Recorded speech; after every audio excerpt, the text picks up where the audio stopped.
I smoothed the invisible wrinkles from my navy blue dress, a garment I'd always deemed perfect for family dinners. Not so fancy as to earn an eye roll from Madison, but certainly presentable. At 77, chasing fashion was a distant memory, yet neatness remained my silent creed. Ryan had promised dinner by 7 o'clock. An hour remained. My living room, a tapestry of memories, surrounded me, a fading photograph of David and me on our golden anniversary, a tiny Liam beaming with his first caught fish and a fishing rod, Noah and Olivia at their graduations. These images whispered of simpler times. My gaze lingered on David's face. What would he advise now? 15 years he'd been gone, yet I still sought his counsel. "Eleanor, don't let yourself be hurt," he would caution. David, unlike me, knew how to draw lines, even with his own son. The phone vibrated, pulling me back to the present. A message from Ryan. I reached for my glasses, a faint smile playing on my lips, anticipating details about the evening, perhaps an offer of a ride to their new home, though such gestures had dwindled over the years. "Mom, so sorry, we can't make it tonight. Madison's hosting a work dinner. We'll reschedule soon." I reread the message. A discordant note. Ryan had been adamant yesterday, insisting I attend, hinting at a special announcement. My phone buzzed again, a new notification. "You weren't invited. My wife doesn't want you there. Period." My hand trembled, my heart seizing as if gripped by icy fingers. Not Ryan. Not my son. But it was. His name. His number. I sank into the chair, clutching the phone, as if letting go would sever my last tether to reality. Flashes of memory, little Ryan clutching my skirt on his first day of kindergarten, teenage Ryan, red-faced, asking for girl advice, adult Ryan, beaming with pride, introducing Madison. And now, this message, cold, detached, a surgical cut. Was this sudden, or simply the first time their honesty dared to surface? How many whispered conversations had I been the subject of? How many smiles were charades? How many invitations were grudging obligations? My eyes fell upon a glossy brochure on my coffee table, the River Ridge Estates, their new residence. A 3-story townhouse, river-facing, with a private dock. The very place for which I'd wired a $120,000 down payment just 6 months ago. "Mom, it's an investment in the future," Ryan had chirped then. "A hub for family gatherings. Your special corner will be here too." My corner. I smirked, a bitter taste in my mouth. That corner, it seemed, had just vanished. I remembered the bank visit with Ryan. The manager's poorly veiled surprise as I signed the hefty paperwork. "Are you quite sure, Mrs. Henderson? It's a considerable sum." I was. David's legacy had ensured I could aid our son. It felt right. Then came other investments, a new car for Ryan, safer for the kids, Noah's private school, he has special learning needs, Madison's kitchen remodel, she works so hard, she deserves comfort. Each time, my checkbook opened. Each time, it felt like the right thing. And the return? Sporadic calls, perfunctory holiday visits, and now this cruel text. Slowly, I rose, moving to my mother's old secretary. The top right drawer, my sanctuary of financial records, neatly categorized folders, receipts, bank statements. The Ryan folder was the thickest. I opened it. A $20,000 check for a business Ryan abandoned after 6 months. A receipt for Madison's continuing education. A bill for their old home's roof repairs. Noah's car insurance. How many countless expenses had I absorbed over the years? How many times had I been their safety net, their endless resource? For what? To be denied entry to a home I'd partially funded? My phone vibrated again. I flinched, but it was Olivia, my granddaughter. "Grandma, are you coming over today? I miss you." My hand hovered. Olivia was different, genuine, truly caring. Even as her parents and brother faded, she'd find time to call, to visit, to simply ask how I was. I typed slowly, "Honey, It seems your parents have decided it's better for me to stay home. Sent. Seconds later, what? Why? Dad said yesterday you absolutely had to. So Olivia was oblivious. I pictured her now, bewildered, standing in that house I'd paid for. My gaze fell back to the folder. All those years, I believed I was buying love and respect. Turns out, I was just renting time and attention. And the lease was up. I dialed my bank. Good evening, Greenfield Community Bank. How may I help you? Good evening. Eleanor Henderson. I need to discuss some recurring payments from my account. Of course, Mrs. Henderson. I'll need to verify your identity. As she rattled off questions, and I patiently answered, a plan crystallized in my mind. Precise. Unyielding. Just. Thank you, Mrs. Henderson. How can I assist? I need to cancel all automatic payments and transfers from all my accounts. Every single one. A pause. All of them, Mrs. Henderson? You have quite a few. Yes, every last one. And I also need to revoke the power of attorney I granted to my son, Ryan Henderson. I see. A hint of uncertainty in her voice. This is a significant change, Mrs. Henderson. Perhaps a visit to the branch for more details. I'll be there tomorrow morning to sign the necessary documents, I interrupted. But I need the process to begin today. Is that possible? Another pause.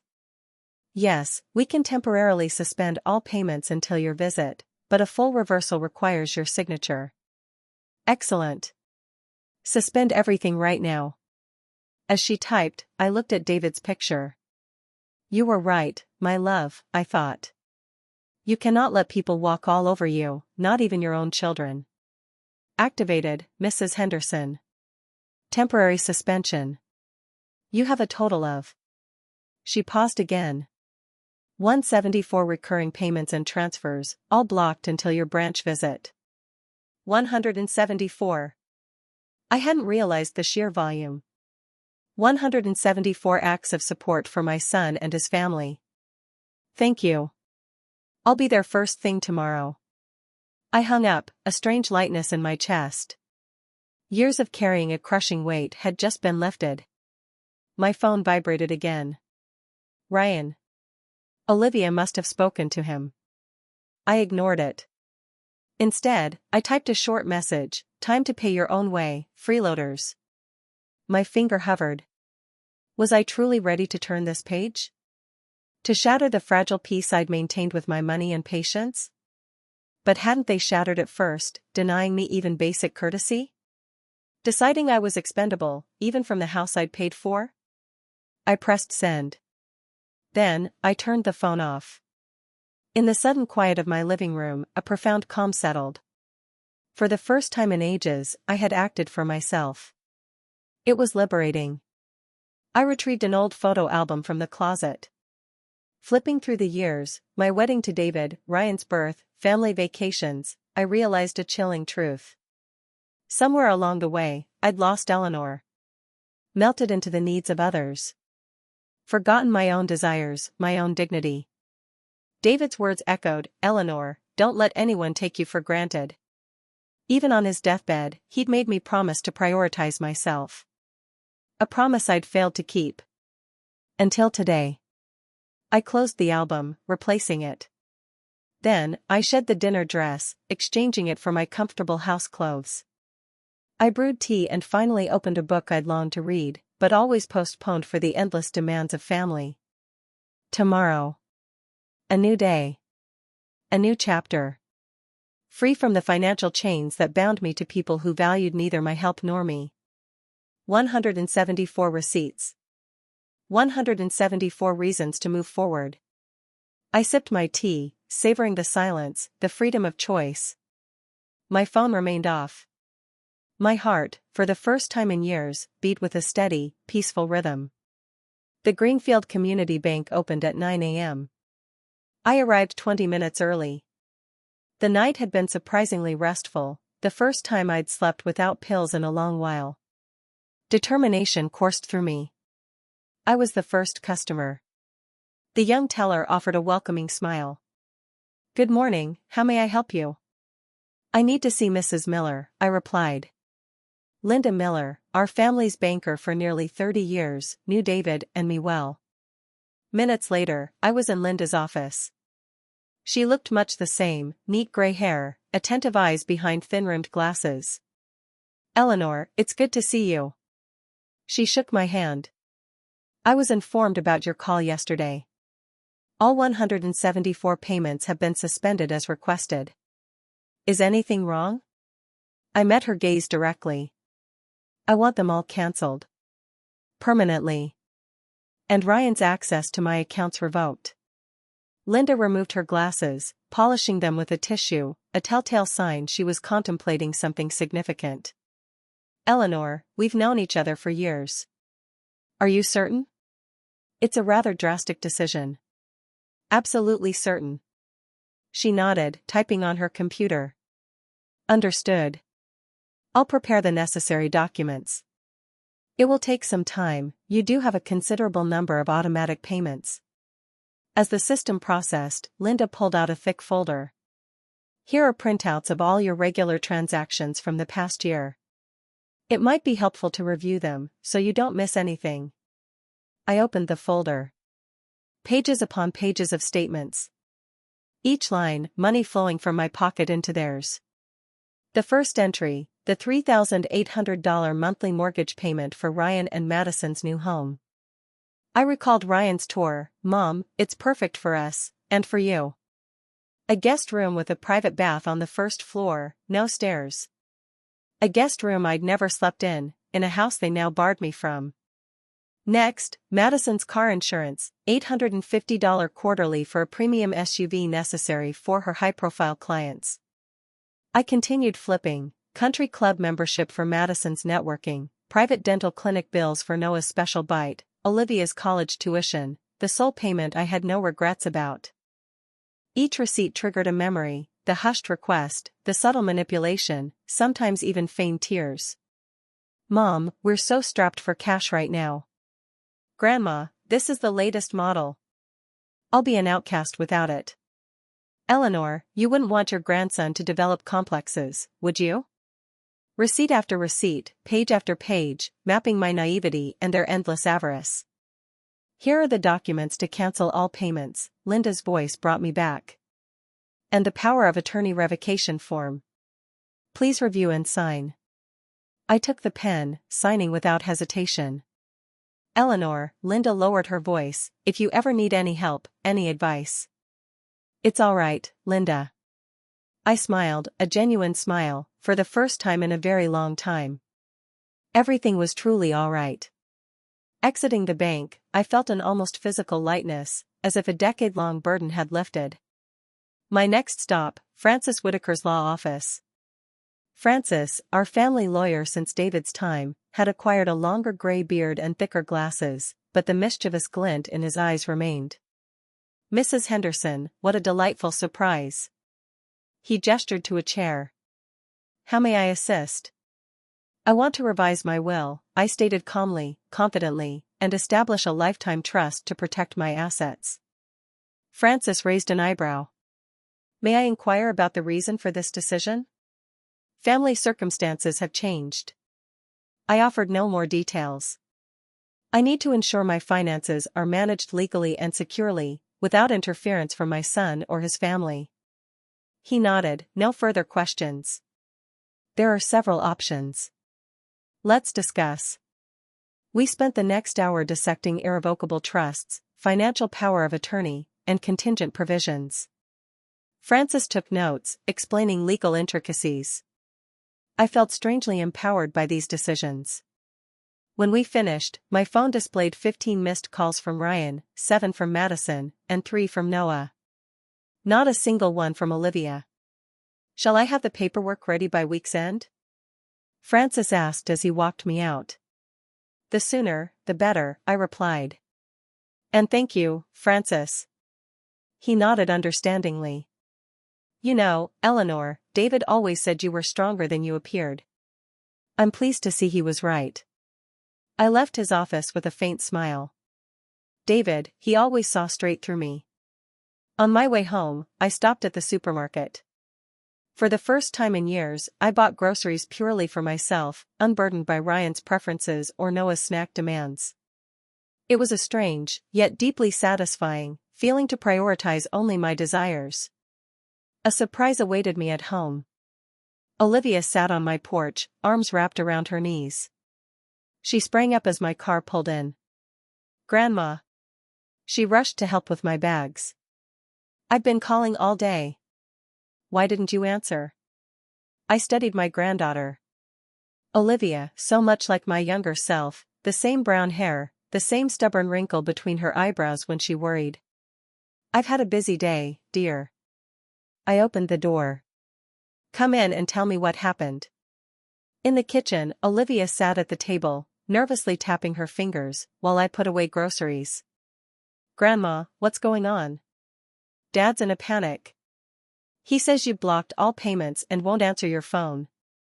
I calmly reached for the kettle. "It's true. I've decided to end your family's financial support." "But why?" Her voice was genuinely bewildered. "Did something happen?" I poured water into the kettle, placing it on the stove before answering. "Your father canceled my invitation to dinner last night. Said your mother didn't want me there." Olivia paled. "What? No way. Dad was saying all week how important it was you came." "I have a message." I pulled out my phone and showed her. Olivia covered her mouth as she read. "Oh my God. I didn't know. I swear." Tears welled in her eyes. "It's awful, Grandma. I don't understand how he could." I placed a cup of tea before her. "That was the final straw, Olivia. For years, I paid for everything, from your house to Noah's tennis lessons. And all that time, I felt used. Yesterday, I got confirmation." Olivia remained silent, staring into her cup. Then she looked up. "You know, I've always seen it. How they, take advantage of your kindness. Especially Mom. I tried to talk to Dad, but he always defended her." I nodded. Deep down, I'd always known Olivia saw more than she let on. "What happens now?" she asked softly. "I mean, they have so many payments, loans." "They'll have to manage on their own," I shrugged. "They're adults with good jobs. Ryan's a building inspector, your mother's a successful realtor. They'll be fine." The phone on the table rang again. "Ryan." I muted it. "Aren't you going to answer?" Olivia asked. "Not today," I shook my head. "I need time to collect my thoughts, and he needs time to grasp the consequences of his words." Olivia looked at me thoughtfully. "You know, Grandma, I've never seen you this determined." I offered a weak smile.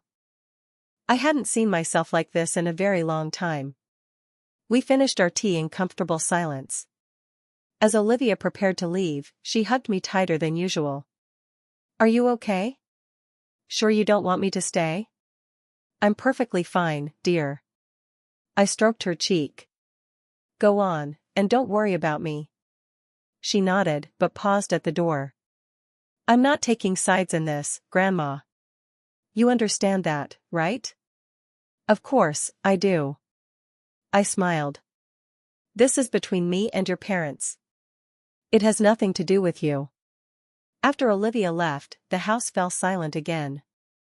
I checked the mail. A notice of a failed charge on Noah's credit card. That quickly? Apparently, my grandson lived at his credit limit.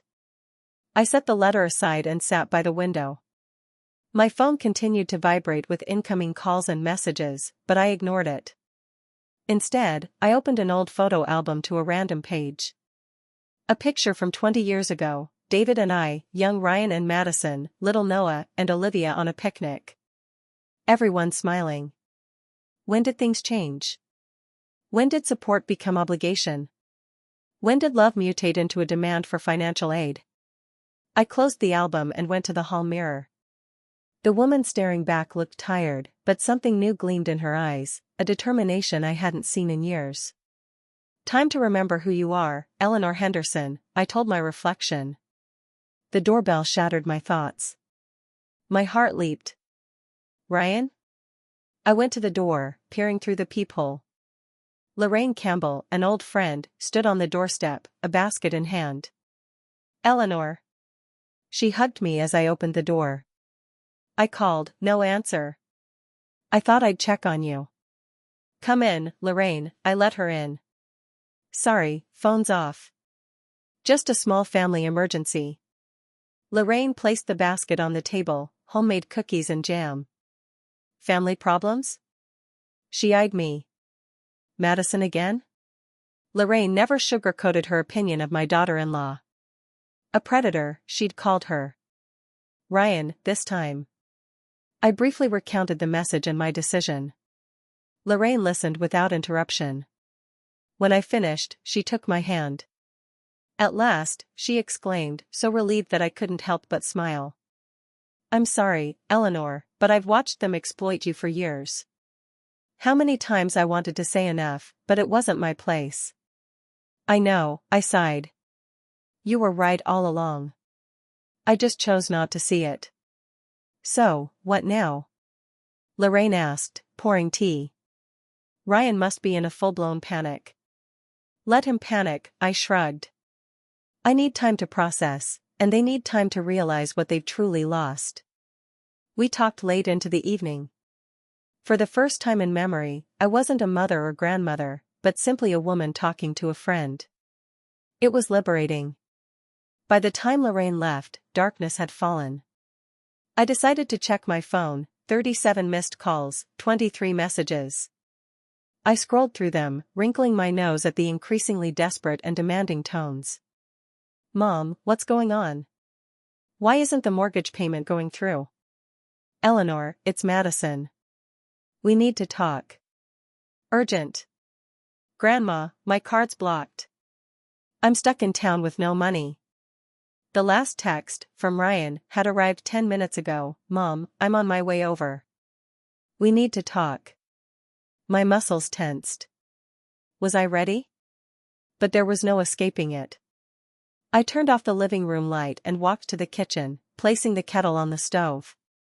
I took out my best teacup, reserved for special occasions.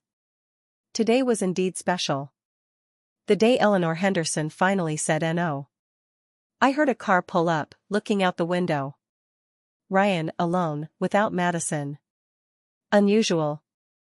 She usually controlled all the important conversations. The doorbell rang, a battle signal. I took a deep breath, squared my shoulders, and opened the door. Ryan stood there, uncharacteristically disheveled.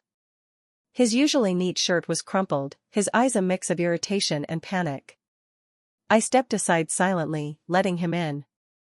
"Mom, what's going on?" He skipped greetings. "All the payments are rejected. The bank says you revoked everything. We can't pay the mortgage." I walked into the kitchen, where the kettle was whistling. "Tea?" I asked calmly, taking out a second cup. "Tea?" Ryan threw his hands up in despair. "Do you realize what's happening? The bank called about the late payment. Madison's hysterical." I poured boiling water into the teapot, turning to my son. "I understand. I have cancelled all financial obligations to your family. All 174 payments. I have no intention of resuming them." Ryan froze, disbelief clouding his face. "What? Why?" He slumped into a chair, eyes fixed on me. "Is this some kind of joke? You weren't invited." "My wife doesn't want you there," I quoted his message, watching his expression shift. "That was your message, Ryan. Not a joke. And my response isn't either." He went pale, head bowed. This isn't what you think," he started, but I cut him off. "What am I supposed to think? That my own son kicked me out of the house I paid for? That my daughter-in-law doesn't want me at her table, even though I finance their entire lifestyle?" I placed a cup of tea before him, but he didn't even glance at it. Mom, it was stupid, I admit. I shouldn't have written it. Madison was upset, and you decided to placate her by insulting your mother, I finished for him. How sweet, Ryan. Mom, please, he pleaded. We can't do this without your help. We have a mortgage, loans. Noah's college tuition. I sipped my tea, feeling the old, long-suppressed anger finally stir. Didn't you consider that when you denied me basic respect? When Madison criticized my clothes? When Noah missed my birthdays? When you didn't call me on David's death anniversary? Ryan looked ashamed, but I caught a flicker of irritation in his eyes. He was a terrible actor. Mom, we appreciate everything you do for us, we really do. It's just that sometimes. He hesitated, searching for words. Sometimes there are misunderstandings. We all love you, even Madison, though she doesn't always show it. I looked at my son, a grown man, a father of two, now resembling a child caught stealing cookies. Ryan, I don't believe you, I said quietly. I don't believe you love me. You love my money, my help, my willingness to solve your problems. But you don't love me. That's not true. He sprang from his chair. How can you say that? Because it is true. I remained seated, composed. When was the last time you asked me how I was feeling? Inquired about my life. Invited me over for no reason at all, not when you needed money or help with the kids. Ryan opened his mouth, but found no words. I continued. Your father always said you can't buy love. I didn't listen. I thought if I was generous enough, helpful enough, you'd appreciate me. I was wrong. Mom. Ryan took a step closer. I understand you're upset. Why don't you let Madison and I come over this weekend, we can talk calmly. No, I shook my head. I don't need to. My decision is final. But how will we pay for the house? Panic laced his voice. The cars? Noah's tuition? You have a good job, Ryan. Madison does too. You're adults. You'll manage. He clenched his fists, irritation morphing into anger. You can't do this to us. His voice rose. After everything after everything you've? I stood. What have you done for me, Ryan? Name one thing you've done selflessly, expecting nothing in return. He was silent, frantically replaying recent years, searching for an example. His silence spoke volumes. You see? I sighed. You can't even think of one. It's not fair. He stepped back. You're embarrassing me. Awkward? I grinned. What about the embarrassment you inflicted by denying me access to your house and family dinner? Ryan ran a hand through his hair, a nervous habit from his teenage years. It was a mistake, Mom. I've already apologized. What do you want me to do, get on my knees? I want you to leave, I replied. I need time to think. When I'm ready to talk, I'll let you know. But Mom, go, Ryan. My voice was quiet, but firm. Please. He stared at me for a few seconds, as if unable to believe I was truly expelling him. Then, he silently turned and walked out of the kitchen. I heard the front door slam, then the roar of his car engine receding. Only when the sound completely faded did I allow myself to sit and exhale. My hands were shaking. Confronting my son was harder than expected. Part of me, the old, familiar part, longed to run after him, to tell him I'd reverse everything, just to appease his anger. But I didn't. Instead, I finished my cold tea and began washing dishes. I needed to keep my hands busy, to calm my mind. The phone rang. Madison. I rejected the call. A minute later, a message, Eleanor, we need to talk. Ryan told me everything. I think there's been a terrible misunderstanding. Let's discuss this like adults. I smirked. Like adults.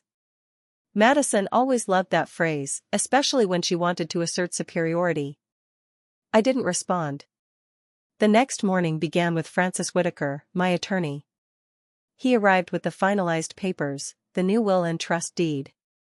"It's all set, Eleanor," he said, spreading the documents. "As discussed, the bulk of your estate goes into an irrevocable trust, with you as the sole beneficiary during your lifetime. Upon your passing, assets are distributed per your instructions, 40% to Olivia, 10% to a library support charity, and the remainder at your discretion." I reviewed the documents carefully. Ryan and Noah received the legally mandated minimum shares. Madison received nothing. "That's correct," I nodded, signing each page. Francis watched, a faint smile playing on his lips. "You know, Eleanor, in 30 years of practice, I've rarely seen such decisive changes to a will. Most people hesitate, waver. I've hesitated enough, Francis." I signed the last page. 4 years. He nodded, collecting the papers. "I'll file these today. You'll have copies within the week. And, Eleanor," he paused, "should any legal conflicts arise with your family, I'm at your service." After Francis left, I decided to walk. It was a clear, sunny day, the fresh air clearing my mind. I walked toward the park, a place David and I often visited. Sitting on a bench, I watched children playing with their parents. A young woman patiently helped her little boy build a sandcastle, laughing when it inevitably collapsed. I remembered doing the same with Ryan years ago. Where, and when, had we lost that simple joy of shared presence? My thoughts were interrupted by my phone. Noah's number. I hesitated, then answered. "Grandma?" His voice was tense. "Is it true? Did you cancel all the payments?" "Hello, Noah," I kept my voice calm. "Yes, it's true. But why?" He sounded genuinely puzzled. "What happened?" "Dad didn't explain. He just said something about a misunderstanding, about you being offended by some message." Noah spoke quickly. "Grandma, my credit card's blocked. I can't pay rent." I sighed. Noah always went straight to the heart of the matter, how it affected him. "Noah, you're 23. You work for an insurance company. Why are you still dependent on my money?" "Yeah." He hesitated. "You've always been there for me." "I'm used to, exactly." I cut him off. "You're all used to it. You took my help for granted. Never once wondering how I felt when your father messaged me that I was unwelcome in a house I was paying for." Silence on the other end. "Dad really wrote that?"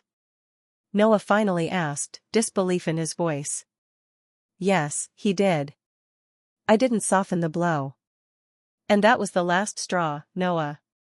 For years, I supported your family. Paid for your house, your cars, your education, even your tennis club. And what did I get in return? Disrespect, neglect, and perfunctory holiday visits. Grandma, He stammered. "I didn't know you felt that way." "Because none of you ever asked," I said, devoid of anger, simply stating fact. "You took and took, without ever considering my feelings." Silence again. Then, a quiet question, "So what now?" "Now, you deal with it on your own," I said calmly. "Like all adults do." "But Grandma, I have to go." "Noah," I interrupted. "Think about what I've said, and how you've all treated me over the years." I ended the call and sat for a while, watching the park. The conversation with Noah left a strange mixture of sadness and relief, sadness at the shallowness of our bond, relief at finally speaking my truth. I spent the evening reading the book I'd put off. Before bed, I checked my phone. More missed calls from Ryan and Madison. A message from Olivia, "Grandma, our house is chaos. My parents are fighting, Noah's panicking about money. Are you okay? Can I come over tomorrow?" I replied, "Yes, dear. I'd love to see you. I'm perfectly fine." The morning brought an unexpected visitor, Madison, impeccably dressed, hair perfectly styled, a strange smile on her face. In her hands, a box of pastries from an expensive bakery. "Eleanor, good morning." She handed me the box. May I come in? We need to talk.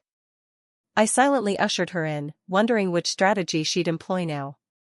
Madison walked into the living room, giving me her usual scrutinizing glance that always made my hands go cold. Eleanor. She perched on the edge of the couch, hands folded in her lap. I think there's been a terrible misunderstanding. Really? I sat opposite her, offering no tea or coffee. Ryan shouldn't have sent that message, she shook her head, feigning regret. It was an emotional reaction. We were stressed with work, planning dinner. Madison, I interrupted. Let's not waste time. You're not here to apologize. You're here for the money. Her smile faltered, then quickly reformed. Eleanor, it's not fair. I truly am sorry for what happened. We all appreciate your help and support. You are a vital part of our family. So vital that you didn't want me at your table? I asked calmly, devoid of anger. Madison sighed, as if explaining to a simpleton. That night was special. Important guests, potential clients. I needed everything to be perfect. You know how crucial this is for my career. And I would ruin it? I raised an eyebrow. With what, exactly? My old-fashioned clothes? Inappropriate comments? That's not what I meant. She pursed her lips. Eleanor, let's be honest. Our relationship has always been complicated. But that's no reason to destroy the whole family. Ryan's desperate, Noah can't pay his bills. We're facing foreclosure. The house I paid for, I reminded her. Which you helped pay for, she corrected. We put in a lot of money too. I looked at her, beautiful, confident, accustomed to getting her way. She'd been in my family for 25 years, yet I'd never felt a genuine connection. Madison, I leaned forward. I will no longer finance your life. Not the house, not the cars, not Noah's education. Nothing. This is my final decision. Her face transformed. The mask of friendliness crumbled, revealing the cold calculation I'd always sensed beneath her smiles. You can't do this to us. Her voice hardened. After all we've done for you. What, exactly, have you done for me, Madison? I asked, with genuine curiosity. She stammered, clearly unprepared. We included you in our family. Allowed you to be a part of your grandchildren's lives. Took care of you. Took care of? I couldn't help a bitter laugh. When was the last time you asked me how I was feeling? When you called just to talk, not to ask for money? Madison rose, her face pale with anger. You're going to regret this, Eleanor. We're the only family you have. Who will take care of you when you're too old to live on your own? I'll take care of myself. I rose too. Just as I did my entire life, before I began pouring all my energy and money into your family. She strode towards the door, stopping at the threshold. This isn't over, Eleanor. Ryan won't let it go. You're his mother. He has rights. Rights to what, Madison? My money? I shook my head. Leave. And don't return until you learn some basic respect. After Madison left, a strange emptiness settled. It was as if the final act of a long play had concluded, the curtain fallen, the actors dispersed. I walked to the window. The day was clear, sunny. Life continued, neighbors gardened, children biked, the mail carrier delivered letters. My gaze fell upon the stack of unpaid bills on the kitchen table. Before, I would have attacked them immediately, fearing missed deadlines and letting my family down. Now, I could pay them whenever I chose. I could buy a new dress without worrying about Noah's tennis club fees. I could enroll in that art class I'd wanted for ages. For the first time in years, I was truly free. Free from obligation. Free from guilt. Free from the constant need to sacrifice my desires for others. I picked up my phone and dialed Lorraine. Remember that trip to the mountains next month? I asked when she answered. I'd like to join you, if the invitation still stands. Eleanor. I heard the joyful surprise in her voice. Of course. We'd be thrilled. But I thought you wouldn't be able to because of, I can now, I smiled. No more obligations holding me back. After talking to Lorraine, I pulled out an old notebook and began a list: places to go, things to do, dreams long deferred by Ryan's needs, Madison's wants, Noah's whims. Now, it was my time. Eleanor Henderson's time. And I would make the most of it. The phone rang again. Ryan. I firmly rejected the call. I had more important things to do today. It had been a surprisingly quiet 2 weeks. I'd expected Ryan and Madison to persist, but after my daughter-in-law's visit, a strange silence had settled. No more calls, no unannounced visits. Only Olivia stopped by a couple of times, and we tacitly avoided the family drama. Tuesday morning dawned bright and sunny. I leisurely sipped my coffee on the veranda, browsed a travel catalog. The mountain trip with Lorraine was next month, but why not plan more? Europe, I'd only seen in pictures. David had always dreamed of showing me Italy, his ancestors' homeland. We'd saved for retirement, but his health declined. I flipped through photos of Rome, Florence, Venice, picturing myself there, camera in hand, comfortable shoes, no rush to return for grandchildren or Ryan's latest financial mess. The doorbell interrupted my reverie. Lorraine stood there with a large wicker basket. Good morning, traveler, she beamed, stepping inside.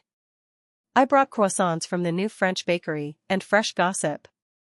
I laughed, leading her to the living room. What better way to spend a Tuesday? We settled on the veranda. Lorraine poured coffee from her thermos and offered warm croissants. So, she said, biting into the pastry, how's your new free life going?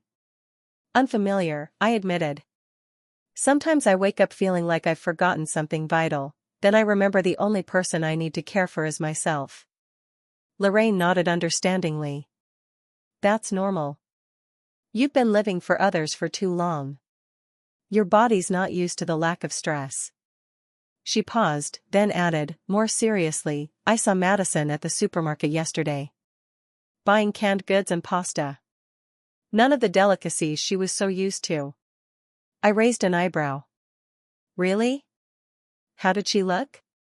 Not as flawless as usual, Lorraine shrugged. Her hair was a bit messy, her clothes plainer. She didn't see me, and I didn't say hello. I tried to picture Madison without her usual sheen, a challenging feat. My daughter-in-law always looked as if she'd stepped from a fashion magazine. I suppose they have to tighten their belts, I mused. And rightly so. Lorraine exclaimed, with sudden passion. Eleanor, I watched them take advantage of you for years, especially Madison. That woman never appreciated your generosity or your patience. I sighed. I know. It's just strange to think of them struggling financially. Ryan was never good at saving. It's time he learned. Lorraine cut in. At his age, he should be standing on his own 2 feet, not clinging to his mother's skirt. I couldn't help but smile at my friend's bluntness. Lorraine always spoke her mind, unvarnished. Perhaps that's why our friendship had endured. She was a breath of fresh air amidst the falseness. Speaking of new life, Lorraine gestured to the catalog on the table. What are you studying? I'm thinking about Italy, I slid the catalog to her. David always wanted to show me Rome. Lorraine's face lit up. That's a wonderful idea. When are you thinking of going? Maybe in the fall, I shrugged. Still need to plan and prepare. Why not sooner? Lorraine flipped through the catalog. June is perfect for Italy. Not too hot, but warm enough for exploring. I considered what had held me back before. Always reasons to postpone, helping with the kids, being on call for Ryan's next crisis, avoiding spending on myself when the family might need it. Now, those reasons were gone. You know, you're right, I smiled. Why not? I'll call the agency today. Lorraine nodded contentedly. Now that's the right decision. And you know what? If you'd like company, I'd love to join you. Italy's been on my wish list forever. We spent the rest of the morning discussing itineraries and sights. For the first time in years, I felt genuinely excited, anticipating something new and vibrant. When Lorraine left, I immediately called the travel agency, booking a consultation for the next day. Then, I pulled out an old atlas David had given me years ago, studying the map of Italy, imagining myself in those exotic places. The doorbell rang, interrupting my reverie. I opened it to find Noah, disheveled, in a crumpled shirt, dark circles under his eyes. "Grandma," he shifted uncomfortably, "may I come in?" I silently stepped aside. Noah walked into the living room, nervously rubbing his hands. "Tea?" I offered. "No thanks," he shook his head. "Grandma, I need help." I sat opposite him, my expression calm. "What kind of help, Noah?" He took a deep breath, as if bracing for cold water. "Money, Grandma, I need money. My card's blocked, the bank's demanding payment, I can't pay my rent, my car." His voice cracked. "I'm completely screwed, pardon the language." I looked at my grandson, a grown man who now seemed a lost child. Noah had always been pampered, first by Ryan and Madison, then by me. He'd never truly had to fight for anything. "How much do you owe the bank?" I asked calmly. $7,000, he lowered his eyes. "Got a little carried away with credit cards these past few months." "What did you spend that money on, Noah?" He shrugged, avoiding my gaze. "Various things. A new phone, a trip to the coast with friends, a couple of parties." I remained silent, waiting. Noah finally looked up. "Grandma, I know I haven't been very attentive to you. I haven't called much, visited much. But I genuinely love you, and I'm really, truly asking you to help me now. I'll pay you back, I promise." I studied him, trying to discern sincerity. Noah always possessed a certain charm when he needed something, a trait inherited from Madison. "Noah," I finally spoke. "You're 23. You've worked for an insurance company for almost 2 years. Why haven't you learned to manage your finances yet?" He was embarrassed. "Yeah, I don't know. I never really thought about it. I could always ask my parents, or you." "Precisely," I nodded. "There was always someone to solve your problems. But Noah, you cannot continue like this forever. Sooner or later, everyone must learn to stand on their own 2 feet." "I know, Grandma," he nodded eagerly. "And I will learn, I promise. Just help me this one last time, I'll get an extra job, save money." I shook my head. "No, Noah. I'm not giving you any money." His face stretched in surprise. He clearly hadn't expected a rejection. "But Grandma, what am I supposed to do?" "What adults do when they find themselves in a difficult situation," I replied. "Look for a solution. Talk to the bank about restructuring your debt. Find an additional source of income. Cut back on expenses." Noah stared at me as if I were speaking a foreign language. "But, it's so complicated." "Life is complicated," I shrugged. "Especially when you have to take responsibility for your actions." He jumped up, a range of emotions crossing his face, disbelief, resentment, anger. "So you're just abandoning me after all these years of telling me you love me?" "I love you, Noah," I remained calm. "That's why I refuse to continue supporting your addiction to my money. That's not love, that's codependency, and it's hurting you more than helping you." He was almost shouting. "You're just getting back at us all because of some fight with Dad." I looked at my angry grandson, seeing Madison's reflection, the same violent reaction to rejection, the same inability to accept no. "Noah, please sit down," I said quietly, but firmly. To my surprise, he obeyed, flopping back onto the couch. "I'm not seeking revenge on anyone. I've simply stopped being an ATM for my family. Stopped buying the love and respect that should be unconditional." I paused, letting my words sink in. "Think about this, when was the last time you came to me just for fun, without asking for money or help. When you took an interest in my life, in my feelings? Noah was silent, avoiding my gaze. You can't remember, can you? I sighed. That's the problem, Noah. Our relationship has long since become a transaction. I give money, you pretend to care. It's not a family, it's a business arrangement. Not true. He shook his head, but less confidently. We care about you, we do. I raised an eyebrow. Name one thing you've done for me unselfishly in the last year. Noah hesitated, his brow furrowed. I could see him straining to recall anything, a call, a visit, a gift not tied to a request or obligation. I came to your birthday party, he finally squeezed out. Yes, you did. An hour late, after everyone else, without a present, and left right after the cake, saying you were meeting friends. He lowered his head.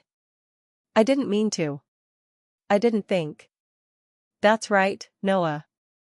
You weren't thinking. Neither of you were thinking about my feelings. I softened my tone. I'm not angry with you, truly. I'm just no longer participating in this unhealthy relationship. We sat in silence. Noah looked dejected, hunched on the couch. I suddenly saw him as the little boy I'd taught to ride his bike, stubborn, yet vulnerable. Look, I leaned towards him. I won't give you money. But I can offer you something else. He looked up. What? My friend Francis Whitaker, the lawyer, is looking for a part-time assistant. Nothing complicated, sorting documents, answering phones. It won't solve all your problems, but it'll be an extra income. If you want, I can speak with him. Noah looked surprised. Would you? You'd do that for me? After everything I've said? You're my grandson, Noah. I love you no matter what. But my love will no longer be expressed in checks and credit cards. He was silent for a moment, weighing my words. Then he slowly nodded. Okay, yeah. I'll try it. Thank you, Grandma. As Noah left, I felt a strange mix of sadness and satisfaction. Perhaps this conversation was the first step towards a new, healthier relationship with my grandson. Or perhaps it was just another manipulation on his part. Time would tell. That same evening, Olivia arrived. Unlike her brother, she appeared composed and calm. I met Noah on the way, she said, helping me prepare dinner. He was pretty quiet. We talked about money and responsibility. I chopped vegetables for the salad. I wasn't sure he took it well. Olivia nodded, stirring the dressing. It's good for him to grow up a little. Noah's always had it too easy. I glanced at my granddaughter. She and Noah were close in age, yet so different. Olivia had always been more independent, more mature. How are things at home? I asked cautiously. Olivia sighed. Honestly, not great. My parents fight constantly. Mom blames Dad for not convincing you to resume the financing. Dad says she ruined it with her snobbery. I'm sorry you're caught in the middle, I placed a hand on her shoulder. It's okay, she smiled weakly. I'd known for a long time that their relationship wasn't very healthy. They were together mostly for status and comfort. When both were threatened. She didn't finish, but I understood. Ryan and Madison's marriage had always struck me as an odd union, my soft, compliant son and his ambitious, overbearing wife. Now, with the financial cushion gone, all the cracks were glaringly obvious. They're selling Mom's car, Olivia continued, setting the table.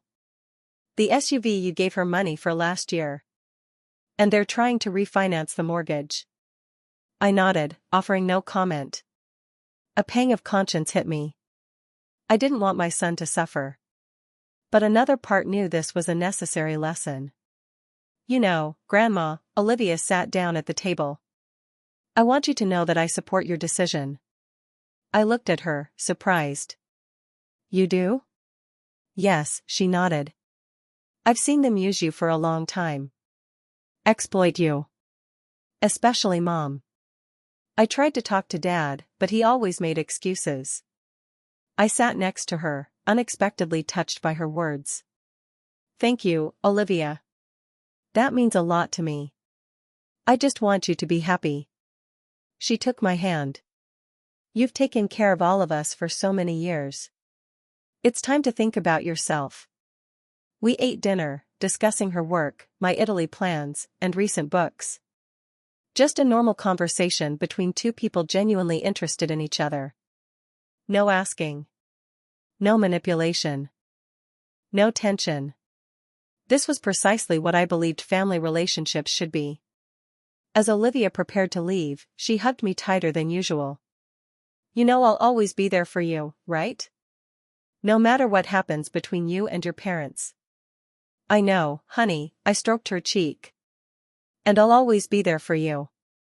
Not because I have to, but because I want to. After Olivia left, I sat in silence for a long time, contemplating the complexities of family. How strange that of all my family, it was my granddaughter who possessed the most understanding, the most maturity. Perhaps that was the true inheritance, passing on not just genes and property, but values, principles, the capacity for genuine love and care. The phone rang, interrupting my thoughts. Ryan's number. I hesitated, then answered. Yes, Ryan? Mom, his voice sounded strained. We need to talk tomorrow. As a family. About what? I asked calmly. About the situation we're in. About how we could fix it. I sighed. Ryan, I've told you and Madison, my decision is final. Mom, please, he pleaded. At least hear us out. We're ready to compromise. I hesitated. Part of me wanted to avoid this pointless cycle of discussion. But the wiser, calmer part knew that a complete severance from my son wouldn't bring me happiness. Okay, Ryan. 2:00 tomorrow afternoon. My place. Thank you, Mom. The relief in his voice was almost palpable. We'll all be there. I hung up and went to the window. The evening sky was painted in shades of pink and gold. Tomorrow's meeting. Another round of family negotiations. But this time it would be different. This time I had new rules. I awoke early, despite the family meeting being scheduled for 2 p.m. Despite my outward calm, I felt a subtle tension. Something told me this conversation would be different from Ryan and Madison's previous attempts to sway me. To distract myself, I turned to gardening. Working with the earth always soothed me, a peaceful rhythm in coaxing life from the soil. By noon, I'd finished weeding and watering, showered, and prepared a light lunch. Glancing at the clock, I knew I had ample time to collect my thoughts before their arrival. Exactly at 2:00, the doorbell rang. I took a deep breath and opened it. Ryan stood alone, without Madison or the children. Mom, he nodded, entering. The others will be here in a few minutes. I wanted to speak with you alone first. I silently led him to the living room. Ryan looked tense, his usually neat shirt crumpled, dark circles beneath his eyes. Mom, he sat opposite me. I want you to know what's about to happen wasn't my idea. Madison insisted. I raised an eyebrow. And what's about to happen, Ryan? He lowered his eyes. We. Madison feels we need to take drastic action for you to realize how your decision impacts the entire family. A prickle of anxiety began to build. What kind of action? Ryan opened his mouth to answer, but then came the sound of cars pulling up, several cars. I went to the window. 3 vehicles filled my driveway. Madison emerged from the first, perfectly coiffed, a determined expression on her face. Behind her, Noah and Olivia. The other cars discharged a collection of vaguely familiar faces, Madison's parents, her sister and husband, some family friends. Ryan, I turned to my son. What is this? He looked bewildered. Madison decided a family meeting would be more effective with all interested parties present. Stakeholders? I couldn't believe my ears. Your wife brought a crowd of outsiders into my home to discuss our family conflict? Before Ryan could answer, the doorbell shrilled impatiently. I slowly opened it, a cold, focused anger simmering within me. Madison stood on the threshold, a strained smile pasted on her face. Eleanor, good afternoon, she announced loudly, for the benefit of her assembled audience. We're all here to discuss the situation, as a family. I scanned the group of at least 10 people, their faces a mixture of awkwardness and curiosity. Madison, I said quietly, but firmly. I didn't invite all these people into my house. But this is family, Eleanor. She gestured dramatically. Isn't a family supposed to support each other in times of need? I saw Olivia standing to the side, clearly embarrassed. Noah, conversely, clung to his mother, mirroring her confident posture. These are my parents, Madison indicated an elderly couple. My brother, Curtis, and his wife. My sister, Paige, and her husband. They're all concerned. We're all one big family, aren't we? I met her gaze directly. No, Madison, we are not. This is my house, and I decide who enters it. Right now, I'm inviting only you, Ryan, and the children. The rest of you will have to leave. A tense silence. I could see Madison's mind racing, weighing options. Finally, she turned to her relatives. I think it's best we continue this family discussion in private. Please wait in your cars or take a walk around the neighborhood. We'll be done soon. Madison's relatives shuffled uncomfortably, exchanging glances. Her father, a tall man with a military bearing, finally nodded. Of course, dear. We'll be nearby. I watched in silence as they dispersed, then stepped aside, allowing Madison, Noah, and Olivia to enter. When the door closed, I turned back to my immediate family. So, my voice was calm, though a storm brewed within. Who's going to tell me what this circus was about?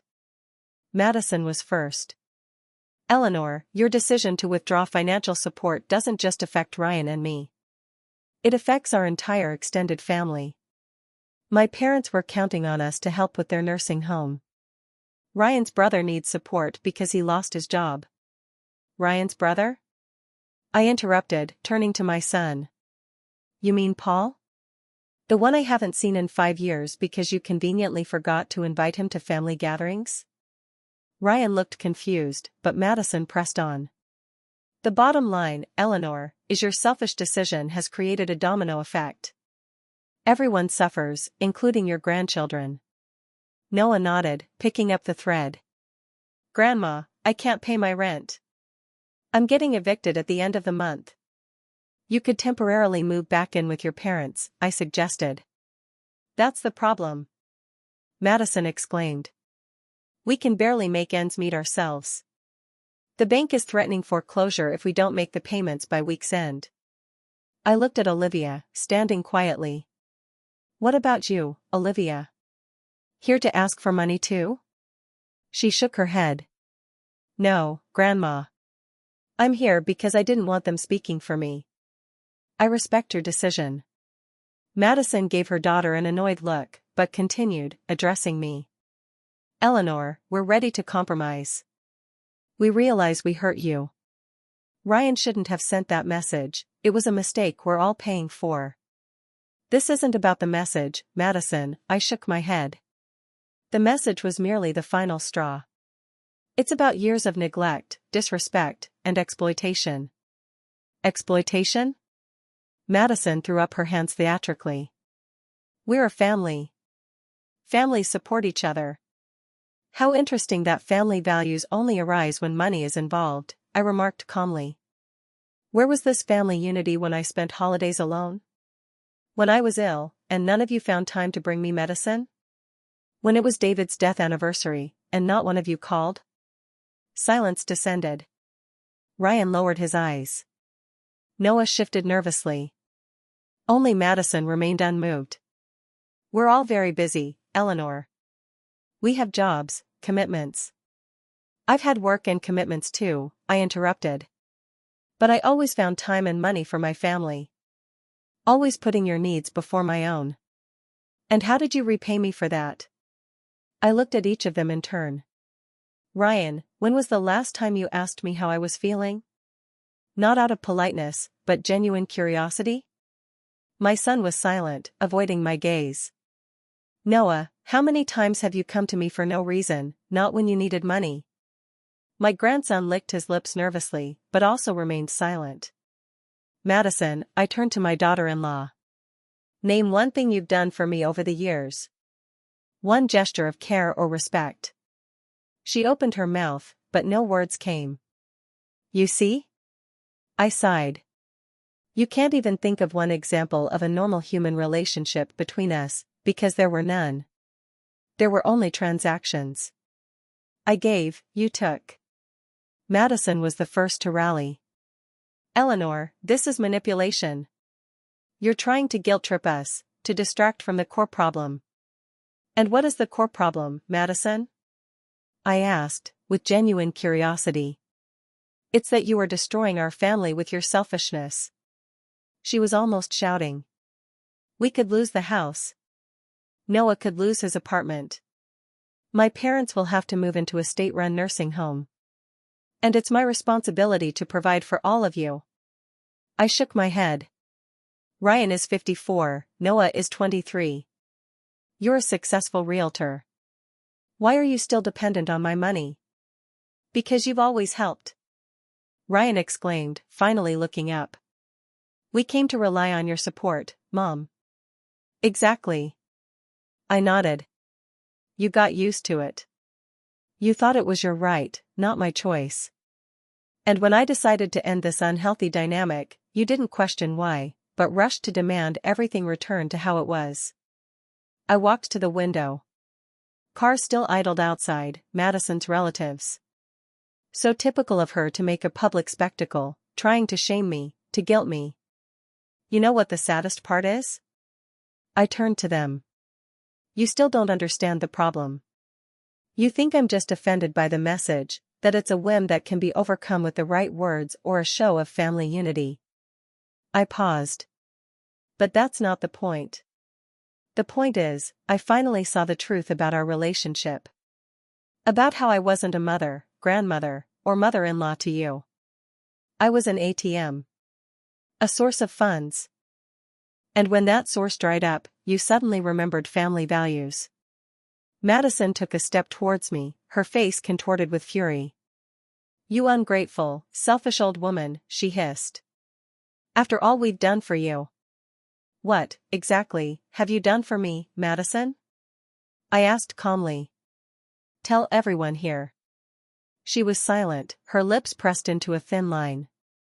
Nothing, I answered for her. You've done nothing for me. You tolerated my presence when it benefited you financially. You criticized my clothes, my house, my habits. You turned Ryan and Noah against me. And now you're surprised I want no part of it? I turned to Ryan. Son, I've loved you from the first day of your life, and I will love you until my last. But I will no longer be part of this toxic relationship. I will not finance your life. I will not turn a blind eye to disrespect. Ryan looked lost. Mom, what do you want us to do? Do you want us to get on our knees, beg for forgiveness? No, Ryan. I want you to grow up. Take responsibility for your own lives. Learn to respect not only me, but yourselves. Madison snorted. That was a beautiful speech, Eleanor, very moving. Now let's return to reality. We need money. Now. I looked at this woman, beautiful, confident, accustomed to getting her way, and all I felt was weariness. No, Madison. Not now. Not later. Not ever. You can't do this to us. She raised her voice. We're your family. Family isn't just a shared last name, I shook my head. It's care, respect, attention, all the things I haven't received from you in years. I turned to Noah and Olivia. Kids, I love you both. My door is always open to you, but not for asking for money. For genuine connection, if that's what you want. Olivia nodded, tears shimmering in her eyes. Noah lowered his head, avoiding my gaze. Now, I straightened.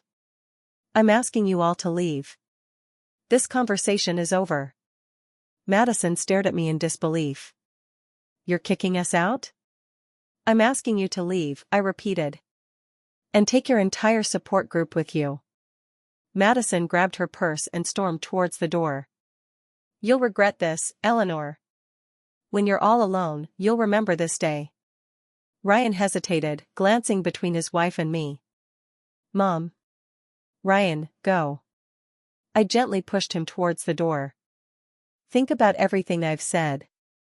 And when you're ready to have a real conversation, not about money, but about you and me, I'll be here. He nodded and slowly walked out. Noah followed, silent. Only Olivia lingered, giving me a tight hug. I'll call you tomorrow, Grandma, she whispered. I'll be waiting, dear.